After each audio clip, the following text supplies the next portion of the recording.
রাত পোহালেই 2024-এর মহাশিবরাত্রি। শিব ভক্তদের মধ্যে উন্মাদনা তুঙ্গে। শিব মন্দিরগুলি সেজে উঠছে দেবাদিদেবের এই সেরা উৎসবের জন্য। চতুর্দশী তিথি শুরু হচ্ছে শুক্রবার, থাকবে শনিবার পর্যন্ত। এক্ষেত্রে ভক্তদের মনে শুরু হয়েছে দ্বিধা।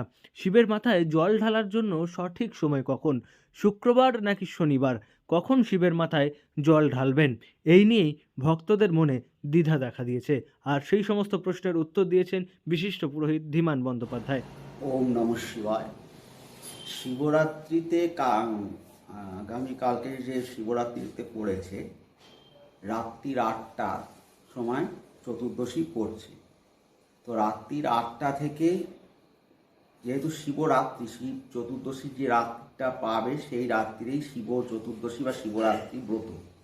তো রাত্রির 8টা থেকে পুজো শুরু হবে সমস্ত জায়গায়।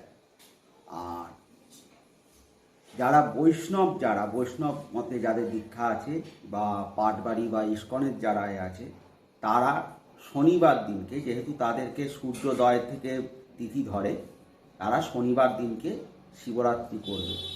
দিনত রাত্রি 8টার পর থেকেই শিবের জল ঢালা শুরু হবে। আর যারা প্রহর ধরে পুজো করে, তারা হিসেব মতো ওই 8টা থেকেই শুরু করবে জল ঢালা। যেমন 4 প্রহরে 4 বার, এখন তো 4 প্রহর ওইভাবে অনেক জায়গায় সম্ভব হয়।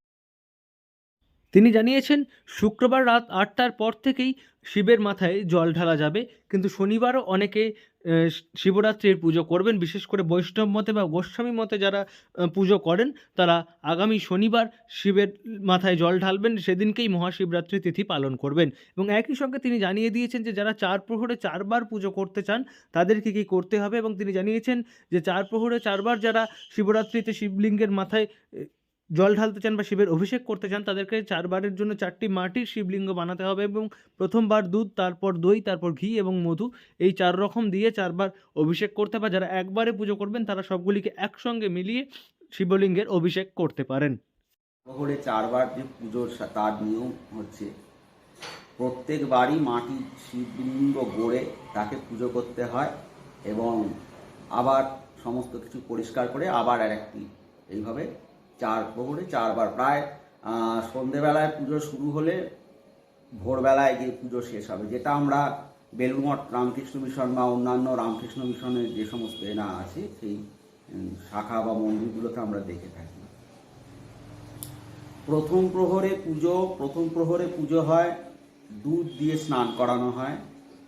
দ্বিতীয় প্রহরে দধি মানে দই, তৃতীয় প্রহরে ঘৃত ঘি, আর চতুর্থ প্রহরে মধু। এই 4 প্রহরে 4 বার এইভাবে স্নান করানোর নিয়ম আছে। দুর্গাপুর থেকে নয়ন ঘোষের রিপোর্ট, লোকাল 18 বাংলা।